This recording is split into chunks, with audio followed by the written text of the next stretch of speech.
This new dungeon's gonna be crazy.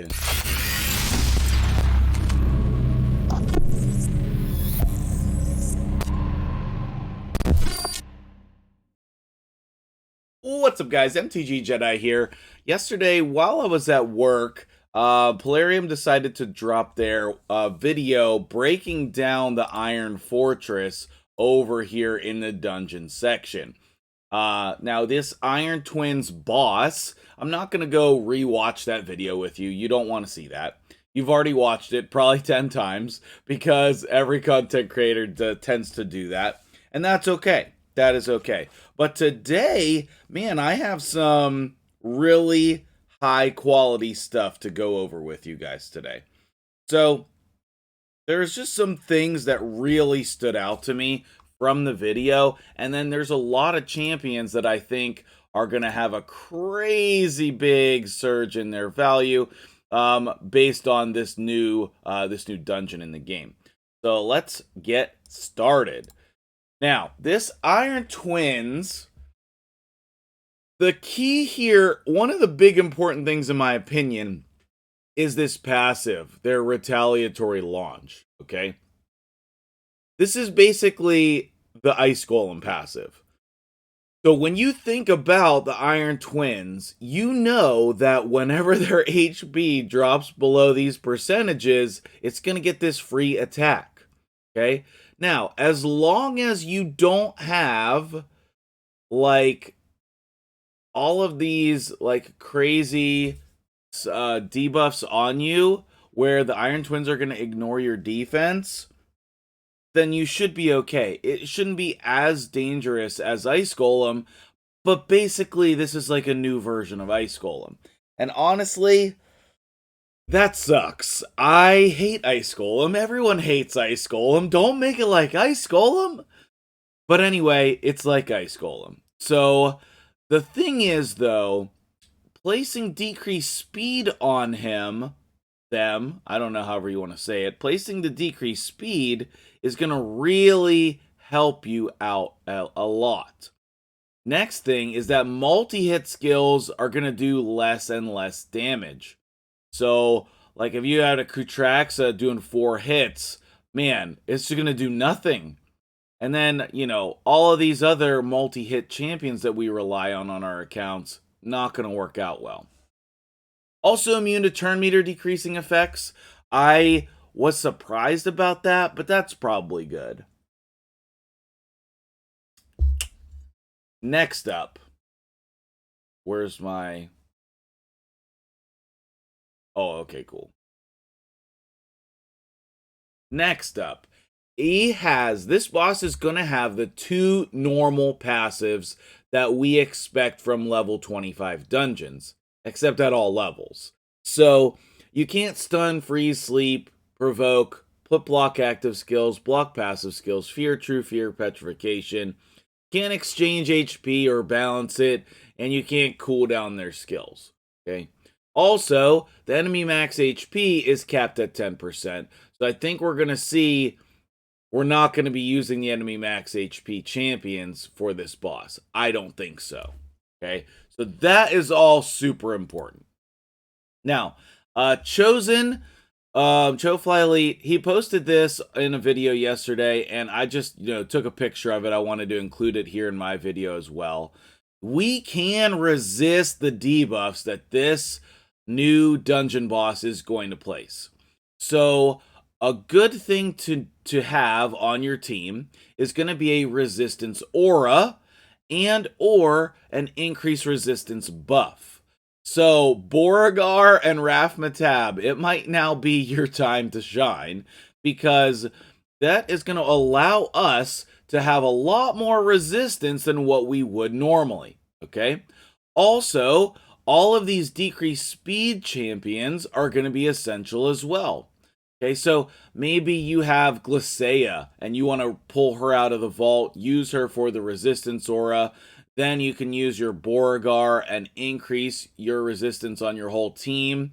So you can have a resist team, basically, okay?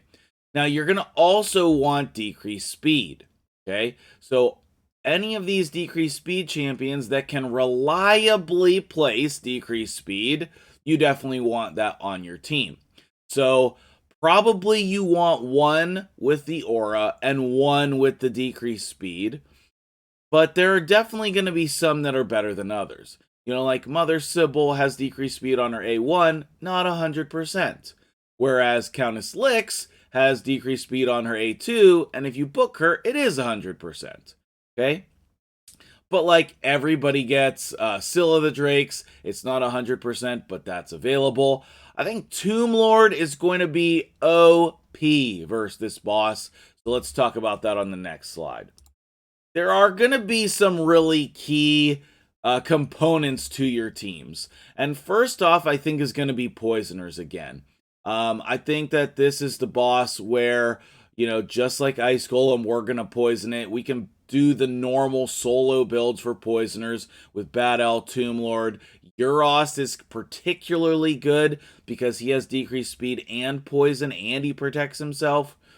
Uragrim, Theodore, anybody who you would normally be using as a poisoner to solo these dungeons, duo, whatever you want, they're going to be good here, I think, okay? So if you were, dragging your feet on leveling one of these champions up, just do it for champion training right now, in my opinion.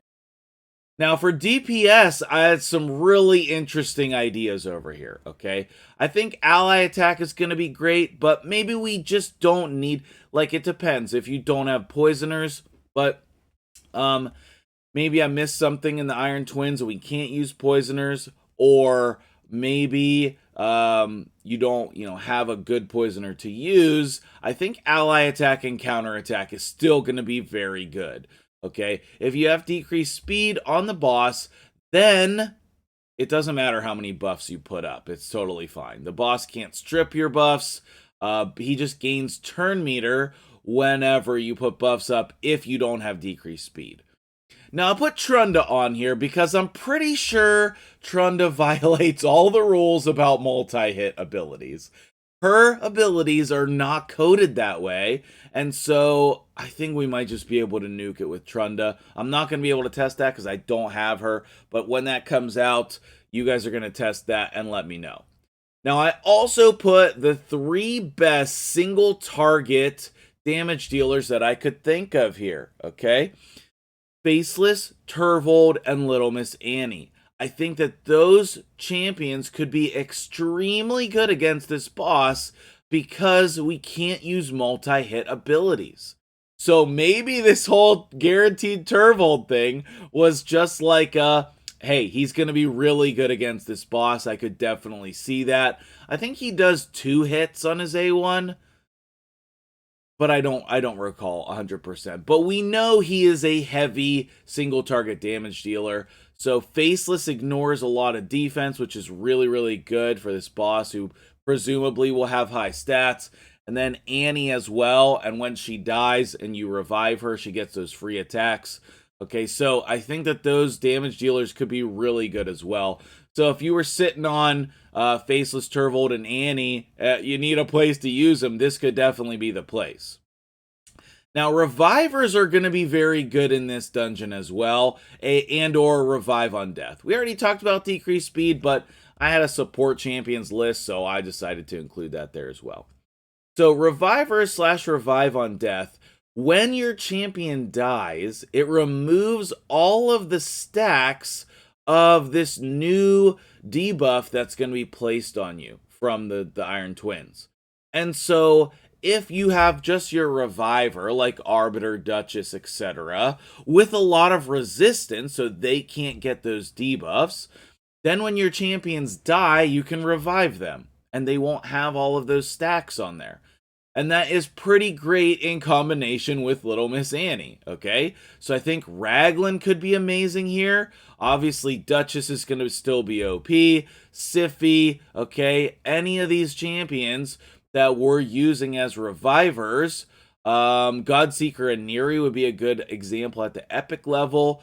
But I think that we're going to be using a lot of different champions for this dungeon than what we would normally use, or at least there's the potential, okay? At least there's the potential to do so. Now, I would love to know what your opinion is. Actually, let me just double check there wasn't another slide. Okay, no. Okay. Well, would love to know what your opinion is of this new content and what you think the teams are going to be like, all of that stuff. Let me know that in the comments below, and I am going to go do some clan versus clan on the new Death Knight Forever account. I'm super pumped about it. It seems really, really exciting to do that. I literally have no idea what level we're at, but we still got 5 more minutes. So, if you're excited about this dungeon boss, hit the like button, let me know in the comments below, and I will see you guys in the next video.